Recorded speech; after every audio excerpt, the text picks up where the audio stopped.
Suppose we have the following sequence, n times sine of 1 over n.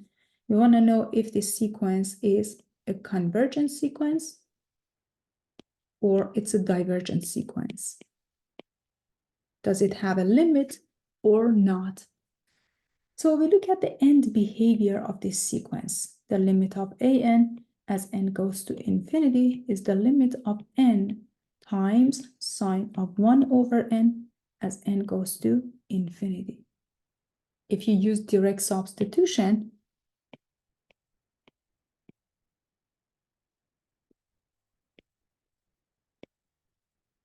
you have infinity times sine of 1 over infinity, which is indeed equals to infinity times sine of 1 over infinity, which is 0, but sine of 0 is equal to 0. So you get infinity times 0, and it's a common mistake that students think that, hey, 0 times infinity is equal to 0. It is not equal to 0. It's a common mistake.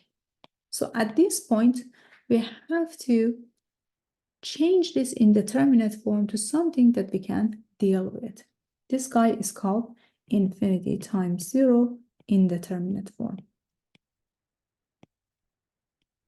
So when you have indeterminate form, you have to make adjustments to this sequence that you see. We need to rewrite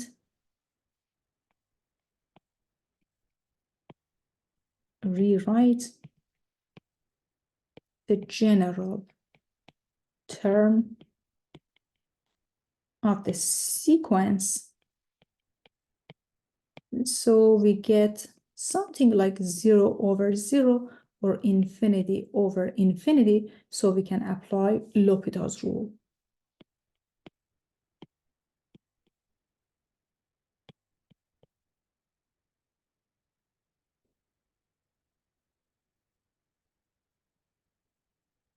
First of all, you have sine of 1 over n.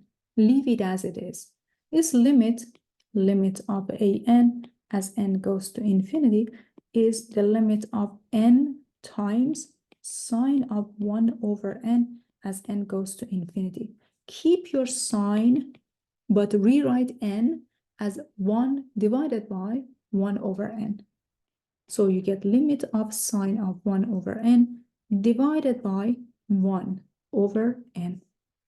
I took my n and wrote it as 1 divided by 1 over n, so I have it on the denominator. Why is that? Because now if I take the limit, this limit is sine of 1 over infinity divided by 1 over infinity, which is sine of 0 over 0, or I get 0 over 0. It means that I can apply the L'Hopital's rule now. So let us remind ourselves of L'Hopital rule.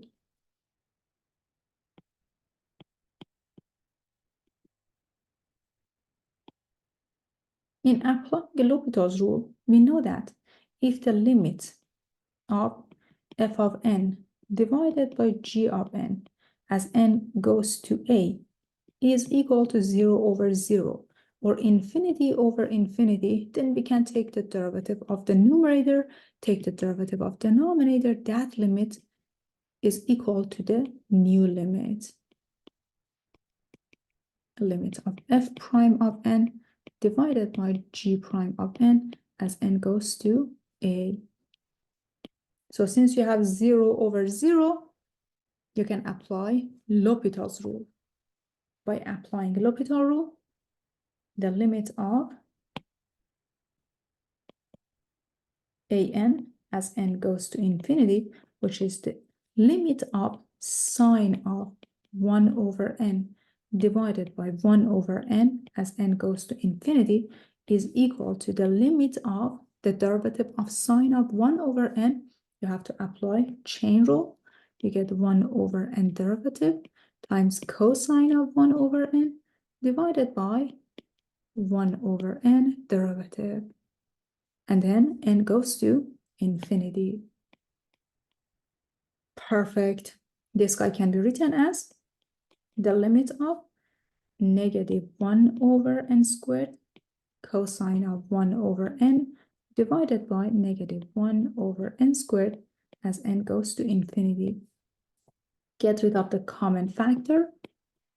You end up with limit of cosine of 1 over n, n goes to infinity. But since cosine is continuous, you can write this guy as the cosine of limit of 1 over n as n goes to infinity, which in terms can be written as the cosine of 0, but cosine of 0 is equal to 1. So, in summary, the limit of the sequence n times sine of 1 over n as n goes to infinity is equal to 1. The limit exists. It is a unique numerical value. So the sequence converges to 1.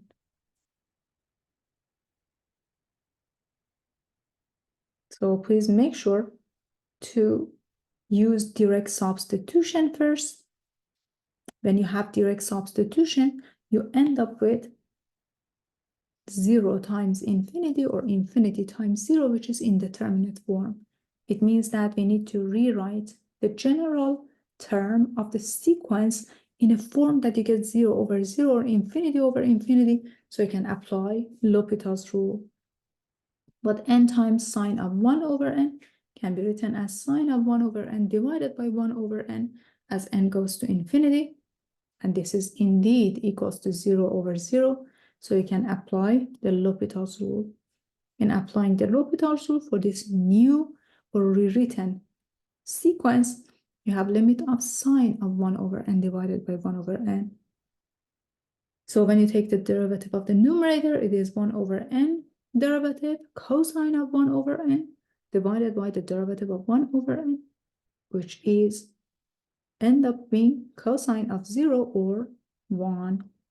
So the sequence converges to 1.